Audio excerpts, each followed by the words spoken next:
Article 90. L'individu face aux élections présidentielles américaines par Sandra Vimont. La souffrance réprimée d'une masse significative d'Américains a amené ces derniers à voter pour un candidat qui fera entrer leur pays dans une phase d'individualisation égoïque ou narcissique, c'est-à-dire dans une phase de définition caractérielle dans laquelle la réalité de l'autre n'est pas réellement prise en compte. Naturellement, toute souffrance amène l'individu à vouloir se projeter à l'intérieur de nouvelles formes afin de pouvoir vivre un plus grand bien-être, une plus grande liberté. Ceci dit, cette liberté qui est recherchée doit toujours être intelligente et tenir compte de l'autre afin de ne pas créer de déséquilibre. Le cas échéant, la force de propulsion et d'expansion, ainsi que la colère qui la nourrit, devient colorée par l'ego qui, ultimement, engendre différentes formes de conflits et de confrontations. L'ego ne peut pas s'approprier une force aussi grande que celle de la liberté et croire qu'il a raison de penser ce qu'il pense. Il est nécessaire qu'il ait l'ouverture et la transparence de regarder ce qui se passe chez l'autre plutôt que de s'entêter et imposer ses croyances et ses structures. Un rapport égalitaire avec autrui est essentiel afin qu'il n'y ait pas de domination ou de réalité qui s'impose sur une autre conscience.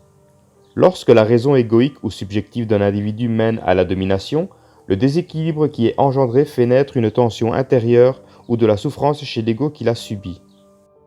Ce dernier doit alors utiliser cette tension comme un levier pour élargir son regard sur la vie et se définir en lien avec ce qui ne tient pas la route.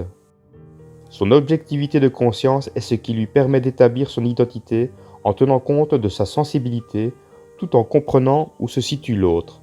Il peut alors vivre et agir en fonction d'une perception élargie de ce qui se passe. La colère qui naît dans l'ego suite aux tensions qu'il a vécues doit toujours le mener vers une définition identitaire qui est exprimée de manière à dénoncer tout ce qui peut désinformer une conscience, et non être dirigé contre un individu ou une société. En outre, chaque personne a intérêt à apprendre à faire cet exercice à l'intérieur de sa propre conscience afin de changer sa réalité à partir de l'intérieur. Ainsi, la colère devient une force qui permet à l'ego de prendre conscience de son identité véritable.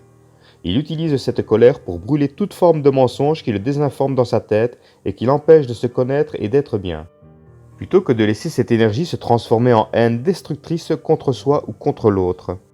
Clairement, si chacun s'occupait de sa propre conscience plutôt que de blâmer l'extérieur pour ses maux, les événements seraient bien différents sur la planète aujourd'hui.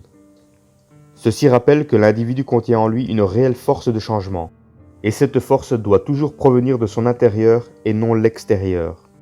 Enfin, tous les événements oppositionnels que l'individu traverse doivent servir à son évolution de conscience.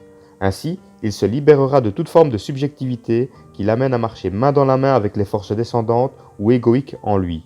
C'est seulement lorsqu'il se libérera de cette subjectivité en lui qu'un réel changement s'établira dans sa conscience et dans le monde. À ce moment, sa liberté de conscience sera le sceau de son identité grandissante avec l'autre.